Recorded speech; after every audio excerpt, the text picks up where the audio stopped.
you doing? Nice to see you, Charles. Afternoon, everyone. We're delighted, as mentioned, to be joined, by Giles Duley, who, as I mentioned, is the UN Global Advocate for Persons with Disabilities in Conflict and Peacebuilding Situation. But I also want to flag that today is apparently your last day as a global advocate. We could say former, I think. Former, almost, yeah. I think by the end of business. I hope you didn't do anything wrong for this to be your last day. But all joking aside, Giles, thank you for everything you've done, and we look forward to hearing from you. So please go ahead. Yeah, don't worry, it's turned on. Don't worry. Oh, it's turned on. Yeah. There you go. Great. It's nice to be here. This is my final day. It was a 3-year placement as a global advocate.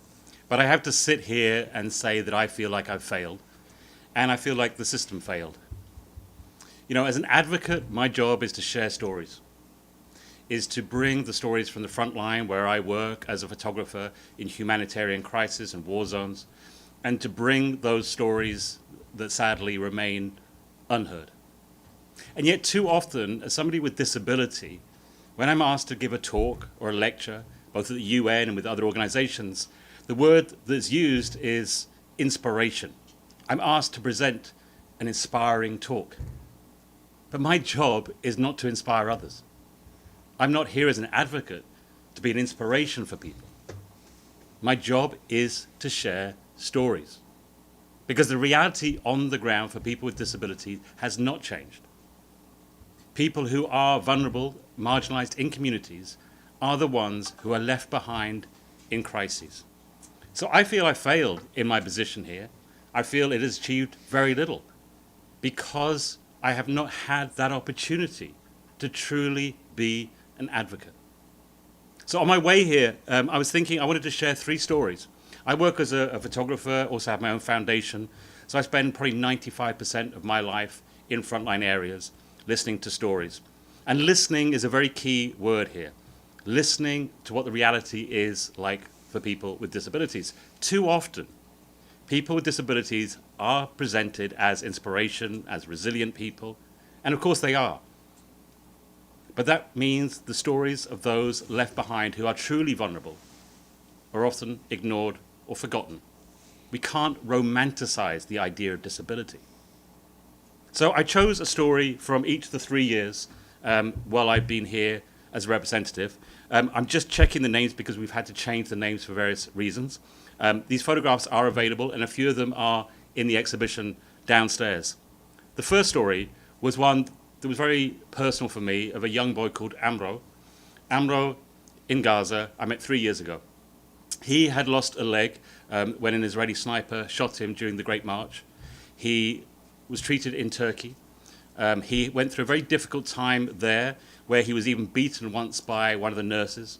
He returned to Gaza, traumatized by his experience, feeling marginalized by all sides, and he quite literally hid in his parents' apartment. He didn't want to go outside, having lost a leg, because he felt people would judge him. Maybe they would think he was a terrorist. Maybe they would think he was unable to do things because of his disability. He would be stigmatized. All these different things in his head played, and he had been forgotten.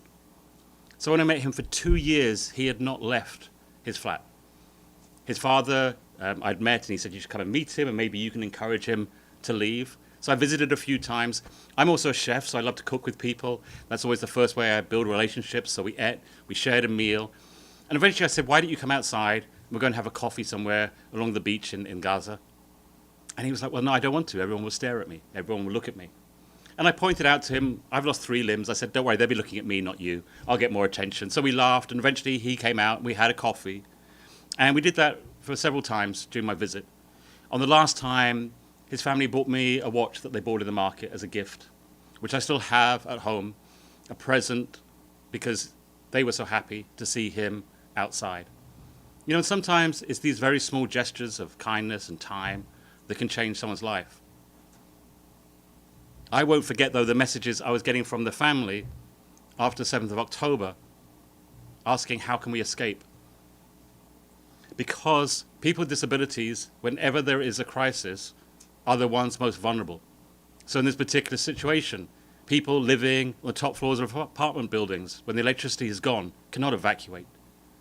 When warnings are done by sound, people who are deaf do not get them. When people are in wheelchairs and there's rubble in the streets, they lose all accessibility. I don't know what happened to that family. The last messages I got were, how do we escape?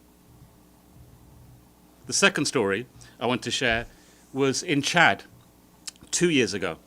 I went there to visit Sudanese refugees who had escaped mainly from Darfur and the civil war, or the fighting that's been happening in Sudan. And there was a woman called Nawali who had polio as a child, who was using a motorized wheelchair in Sudan, was a very active member of her community. She was a teacher, an activist. When her village was attacked, they smashed her wheelchair. She literally had to crawl to safety in Chad. Now, when I met her, she was in a tent with no wheelchair. No agency had provided that wheelchair. When I spoke to the UNHCR about why had she not been registered, why had nobody been aware of this, I was told it was because there were no experts to decide who had disabilities when they arrived. I pointed out that possibly somebody dragging themselves by their hands past them maybe didn't need an expert. The point being that this amazing woman who had lived a very independent life now had to crawl, quite literally drag herself, to use the toilets. Not only humiliating, but also made her incredibly vulnerable to sexual violence and other attacks. This is failure. And the third story is from Ukraine, a story from quite recent, of a young woman called Julia. Julia's family was living in an area that was occupied in the first days of the full-scale invasion by Russian forces. She has cerebral palsy. She's not able to communicate. She is bedbound and needs full support 24 hours a day by her family.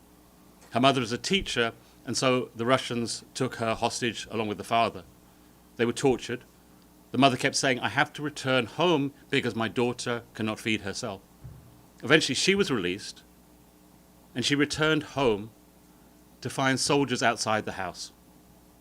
They looked at her, smiled sarcastically, and said, don't worry. We've been looking after her. We've been feeding her sweets. She walked in to her daughter's bedroom, her daughter who can't dress herself, to find herself naked on the bed with sweet wrappers over her. Since then, her teeth have fallen out, her hair has fallen out because she's unable to communicate what happened. But internally, the stress has made her physically sick. This is the reality for people living with disabilities in conflict situations. We cannot abandon people. We cannot forget them. In my 3 years here, I have not even been able to have a meeting with the UK representative to the UN. Again and again, we tried to set up meetings. We have tried to see people, to share these stories. And again and again and again, the door has remained shut. So what was the point of my role here? I honestly don't know. Because I have the stories. I have the experience. I wanted to be an advocate. But if the doors remain shut, I cannot fulfill my role. Thank you, John.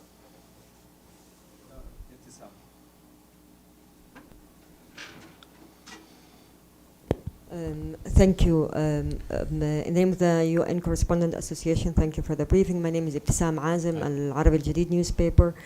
I have two questions. One thing regarding the issue of where do you believe that the press is also not doing the job they need to do? And then the other issue is the issue of language that you touched on. Language used, words like resilience and inspiration, despite the fact that it's true. Why do you think this is so often done instead of using other words that describe reality and talks about reality? Thank you. You know, I think I'm a pragmatist in my approach to things. One of the beliefs that I have is that we cannot empower other people.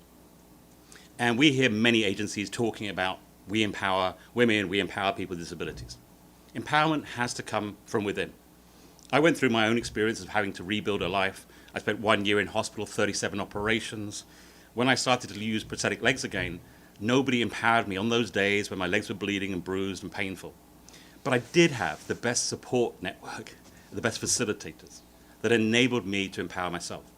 And so when I set up my own organization, that's how I wanted to approach things. To look at things as barriers that are stopping people empowering themselves.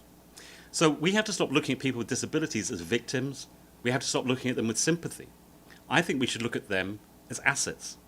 Because some of the most resilient people you will meet in the workforce are people with disabilities, people who have struggled their whole lives, people who have met those challenges. For me, resilience is life's gift for your suffering and challenges. It gives you strengths that enable you to be an amazing part of the workforce. There are barriers that stop those people. And so rather than look at them as the problem, we must always look at the societal barriers that are holding them back from achieving what they can. I remember when I first started this role, I spoke about a man I met in Cambodia. He had been injured as a child soldier during the time of the Khmer Rouge. He was about the same age as me. He had similar injuries. He'd lost both legs to a landmine. We met at a rehab center. He had never been given the support he needed, and because his amputations were above the knees, which make it more complicated, he'd never received the right prosthesis and physiotherapy. He eventually said, "Come and visit me where I live." Now, he lived with his sister. His sister lived in a very humble house. She was trying to support her family. She did what she could. This man was as strong as I think I am, certainly more intelligent than I am, resilient and desperate to work. But he was like me, around 50 years old at that point. And as I was leaving, he showed me 3 dog baskets that were under the side of the building, under a little bit of shelter. And he pointed at the biggest one and he said, "That is where I sleep." That man's no different to me, except he lives like a dog. Why? Because he didn't have the right support to enable him to empower himself to live a full life. And so that's all I'm saying we need to do, is to stop looking at people as victims. Also, we have to stop looking at people as inspiration. We simply have to look at people with disabilities as people whose society has put barriers up from stopping them achieving their goals. And we have to break those barriers down and allow them to empower themselves. The press? The first part, the press, and I think I'm a storyteller. So for me, everything begins with the story. And stories mean listening and then sharing that person's experience. I think, again, too often, stories around disability are to a certain extent romanticized. It's great to hear about Paralympic athletes or somebody that's managed to walk to Everest missing 2 limbs. But this is not the reality for most people, because again, the people that are able to do those things have had their barriers taken down. So I think we have to tell those hard stories, those difficult stories, the stories of pain, of suffering, because that actually is the reality for most people living with disability. 16 to 17% of the world's population label themselves as having disability. The stories we hear are only about the ones that we feel comfortable listening to. Unfortunately, the stories that are uncomfortable are the ones we need to be telling. Thank you. Yes, please.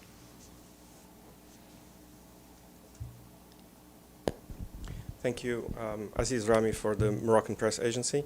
Hi. You said in the beginning that the system has failed. Can you elaborate on who do you mean by the system? Is it the large organizations like the United Nations, or is it the NGO, societies, governments? And You just listed them for me, thank you. No, it's everything, it's systematic. And what do you think that should have been done that was not? As I say, it's systematic, and I don't want to pick any particular agency. I am part of it as well. I'm part of the problem. It goes all the way from governments, the UN, even agencies. I, as somebody with disability, am the CEO of an organization that doesn't just deal with disability. We deal with all kinds of communities rebuilding after conflict. And yet, how many times I go and have meetings in Geneva or here in New York with multiple agencies representing disability, and I see nobody in that room who has lived experience. We still live in the sense of the other. We hope, unfortunately it's not completely the case, but we hope, and we've seen some improvement in organizations dealing with women's issues that are now more led by women. But that has not happened in the world of disability. So until we have people with lived experience in those roles, we will always be fighting a losing battle. Thank you. Any other questions? Any questions online? Yes, go ahead, and then I'll go get to you, Iftikhar. Thank you. My name is Sean from China's Hi. Xinhua News Agency. In terms of empowerment of the disabled and breaking down the barriers, do you think technology and science can help? Like in China, we have kind of a system, kind of tool that when attached to the legs, older people can walk more freely with ease. This kind of like AI robotics, there's great potential, right? How do you think governments and the society, companies can work towards this direction? You know, I remember saying to somebody when I got injured and lost my legs that this was a great time for it to happen. Because we live in a time where everything from like online shopping made it easier for me to get groceries delivered. I have 2 prosthetic legs that enable me to do many, many things. Adaptive technology is at a very exciting point, and it means that many people have opportunities. This is what I was talking about, though, with barriers. There are barriers in terms now of income. There are barriers of who has access to that adaptive technology. The way I see it is, you know, too often governments see people with disability as a burden. And therefore, it's something that they have to be looked after, but they're kept at a certain level. I see it the opposite way, and I see it that people with disability, as I mentioned earlier, are actually a huge asset. But that means an investment in those adaptive technologies to enable people to self-empower and get back to work. So I think, again, it's a mindset. It's a mindset thing of rather than looking at somebody with disability and feeling sorry and sympathy, but look and go, okay, what are the barriers? What's holding you back? What's stopping you getting back to work or achieving the things you want to do, and how can we help you to get to that point? And you know what? I say I'm a pragmatist. Economically, that often makes sense for countries. Because if you've got 16% of the population who sees themselves as having disability and a percentage that feels they're not even able to work or do the things they're able to do, if we can find ways to do that, and it should be more possible than ever, as you say, with new technologies, with adaptive technologies, with AI, but it's the mindset. It's the mindset, and also making sure that those are available to that man in Cambodia who lives like a dog, because the technology's there for him to be able to walk. I have it. Iftikhar, go ahead. We'll go online. Iftikhar, go ahead. Thank you for your deeply moving presentation. Indeed, it was very touching. You, sir, are a true advocate. Now that you are leaving, my question has been partly answered, but what advice would you give to the person who follows you in this position? Well, for a start, I don't think there is anybody following me in this position, as far as I'm aware, which also says something about the role. But I think whoever it is has to try their hardest to be exactly that, an advocate, and not to be used as inspiration. We are not here, as I say, as an advocate, to be talking about our life story to make other people feel better about their own. Yes, I can be inspiring. I'm happy to do that and talk about that. But in this role, we are here to share the stories of others. You know, often as a photographer and writer, people say, you give voice to others. I don't give voice to anybody. My job is simply to amplify the voices that they have already, the unheard. And all I would say is whoever takes this role, they have to fight harder than I did. Thank you. Thank you. Thank you very much. Islam? Thank you very much. Islam Doğru from Anadolu Agency. You said you failed, but let me ask you other way around. In past 3 years, have you accomplished anything that you feel you should get credit? Thank you. No, I wouldn't say anything I got credit. I'm lucky that my own organization, so the 3 stories that I reference, we were able to help at least 2 of those families and those communities by providing specialist wheelchairs, by providing the equipment that they need to be able to live a more full life with breaking down some of those barriers. So on a personal level, I've certainly, with my team, feel that we've achieved things. But in my role as advocate, I feel like I failed. Giles, thank you very much, and thanks for taking the time, and thank all of you. Take care. Thank you.